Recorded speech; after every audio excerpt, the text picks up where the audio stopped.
We're going to do things a little different this morning. I'm going to start in Luke today. Luke chapter 6, verse 1 through 11. Now bear with me because it's a lot to read. But if you've got 10 minutes, then you'll have enough time. And it came to pass on the second Sabbath, after the first, that he went through the cornfields, and his disciples plucked the ear of corn, and they did eat, rubbing them in their hands. And certain of the Pharisees unto them said, Why do you that which is not lawful to do on the Sabbath day? And Jesus answered them and said, Have you not read so much as this, what David did when he himself was hungry, and those that were with him? How he went into the house of God, and did take and eat of the showbread, and gave also to them that were with him, which is not lawful to eat, but for the priests alone? He said unto them, that the Son of Man is Lord also of the Sabbath. And it came to pass also on another Sabbath, that he entered into the synagogues, and he taught. And there was a man whose right hand was withered. And the scribes and the Pharisees watched whether he would heal on the Sabbath day, that they might find an accusation against him.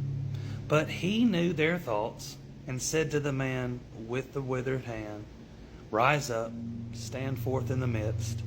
And he arose, and he stood forth. Then Jesus said to them, I will ask you one thing. Is it lawful on the Sabbath days to do good or to do evil, to save life or to destroy it? And looking around about upon them all, he said unto the man, Stretch forth thy hand. And he did so, and his hand was restored, whole as the other. And they were filled with madness, and communed one with another what they might do to Jesus. Now let's see what Mark has to say on the subject. Now in Mark chapter 2, I'm going to be skimming through a little bit, but I challenge you, child of God, to read this for yourself. Mark chapter 2, starting in verse 23 to 28, and then chapter 3, verse 1 through 12. And it came to pass that he went through the cornfields on the Sabbath day with his disciples. And the Pharisees came to him and said, Why do you do on the Sabbath day that which is not lawful?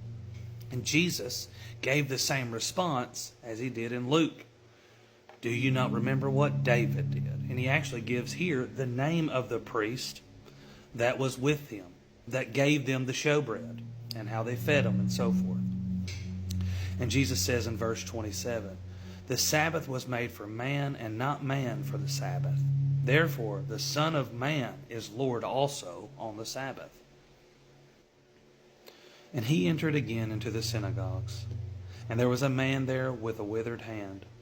And they watched him, whether he would heal him on the Sabbath day, that they might accuse him. And he said unto the man with the withered hand, Stand forth. And then he asked him, Is it lawful to do good on the Sabbath day, or to do evil, to save life or to kill? But they held their peace. And when he looked round about on them with anger, being grieved for the hardness of their hearts, that's important, he saith unto the man, Stretch forth thy hand. And he stretched it out, and his hand was restored whole as the other. And the Pharisees went forth, straightways took counsel with the Herodians against him, and how they might destroy him. They tattled on him. Anyway, verse 7. But Jesus withdrew himself and his disciples to the sea. A great multitude followed from Galilee, from Judea, from Jerusalem, from Idumea, from beyond Jordan, from Tyre, from Sidon. It was a great multitude. And when they had heard what great things he did, they came to him. And he spake to his disciples that a small ship should wait on him because of the multitude, lest they should throng him. For he had healed many, insomuch that they pressed upon him for to touch him, as many as had plagued, they had unclean spirits. When they saw him, fell down before him and cried, saying, Thou art the Son of God. And he straitly charged them that they should not make him known. So Jesus is telling them here, shh, don't Don't tell nobody. But I do notice also in this part here in Mark that Jesus was angry, and he had looked round about on them with anger, verse 5, being grieved for the hardness of their hearts. Now notice it didn't mention that in Luke. And I hate picking on the lukewarm. The lukewarm has a lot of hardness of heart. And I find that interesting that that's mentioned here in Mark. And that exact wording is not mentioned in Luke. Now let's continue on. And just a quick bit back into Luke, starting in verse 10. And looking round about them all, he said unto the man, stretch forth thy hand. And he did so, and the Lord restored his hand. Luke doesn't mention anger or hardness of heart. Mark does. And also, at the end of Luke, the end of this message here, it says, and they were all filled with madness and communed one with another what they might do to Jesus. So they being the Jews. And again in Mark, we see the emotions of anger and even the hardness of heart, it says. Whereas in Luke, it didn't say that. So I find that interesting in this way. A lukewarm church, unfortunately, has a lot of hardness of heart and even anger at times because they don't see it. And to be honest with you, us, the bride, can even get angry or irritated with them. Not turned away, not a hardness of heart toward them, but we just can't get them shaken enough to see the things that we see as children of God. And it's a scary thing. But now let's go into Matthew chapter 12. Starting in verse 1, I'm going to skim through it to 21. Because this part right here, this is absolutely amazing. Because again, we know that Matthew is for the Jews, so he's going to speak a specific way. Matthew chapter 12, starting in verse 1, and at that time Jesus went on the Sabbath day through the corn, and his disciples were hungry, and began to pluck the ears of corn. The Pharisees saw it, and behold, the disciples do that which is unlawful on the Sabbath day. But Jesus said, have you not read what David did when he was hungry? They that were with him, how they entered into the showroom and did that which is unlawful for them to do, but only for the priest. Or, verse 5, have you not read in the law how that on the Sabbath days the priests in the temple profane the Sabbath and are blameless? But I say unto you that in this place is one greater than the temple. But if you had known what this means, I will have mercy and not sacrifice, you would not have condemned the guiltless.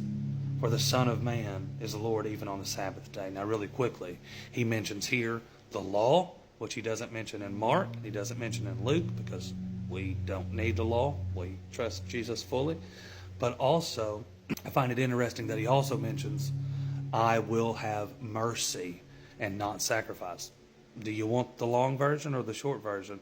It makes sense. He wants mercy, not sacrifice. Now we're going to skim through just for time's sake. And I challenge you to read the rest of it for yourself, starting in verse 15. But when Jesus knew it, he withdrew himself from thence, and a great multitude followed him, and he healed them all. And he charged them that they should not make it known, that it might be fulfilled, which what the prophet Isaiah had said. Behold, my servant whom I have chosen, my beloved, in whom my soul is well pleased. I will put my spirit upon him, and he will show judgment to the Gentiles. Doesn't mention that in Luke. Tells them to be quiet in Mark. But it never says the Gentiles. More clearly, it says the Gentiles here. He shall not strive nor cry, neither shall any man hear his voice in the streets. A bruised reed shall he not break, the smoking flax shall he not quench, till he send forth judgment unto victory. And in his name shall the Gentiles trust. This is mentioned in Matthew.